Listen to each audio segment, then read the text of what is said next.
हनुमान जी ने भी रामायण लिखी थी, लेकिन उन्होंने अपनी ही लिखी रामायण खुद समुद्र में फेंक दी। और वजह ऐसी है जो आपकी सोच हिला देगी। रावण वध के बाद जब भगवान राम अयोध्या लौट आए तो हनुमान जी चले गए हिमालय। वहाँ बर्फीली चोटियों के बीच वो गहरी तपस्या में लीन हो गए। लेकिन तपस्या के बीच भी उनके मन में बस एक ही नाम गूंजता था, राम राम राम। और उसी भक्ति में डूबकर हनुमान जी ने एक शिला पर अपने नाखूनों से लिखनी शुरू की, रामायण। सोचो, कलम नहीं, कागज नहीं, सिर्फ नाखून और अटूट भक्ति। सालों तक हर दिन हर पल वो पत्थर पर उकेरते रहे राम कथा, और इस तरह जन्म हुआ हनुमान रामायण का।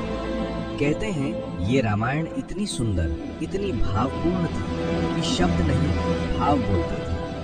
फिर एक दिन महर्षि वाल्मीकि अपनी लिखी रामायण लेकर हनुमान जी के पास पहुंचे। जब उन्होंने हनुमान जी की रचना देखी तो वो स्तब्ध रह गए। उनकी आंखों में एक अजीब सी निराशा थी। उन्हें लगा उनकी लिखी रामायण हनुमान जी की भक्ति के सामने फीकी है। हनुमान जी सब समझ गए। उन्होंने कुछ नहीं कहा, बस एक कंधे पर वाल्मीकि जी को बैठाया और दूसरे कंधे पर अपनी लिखी रामायण, और दोनों को लेकर पहुंचे समुद्र के किनारे।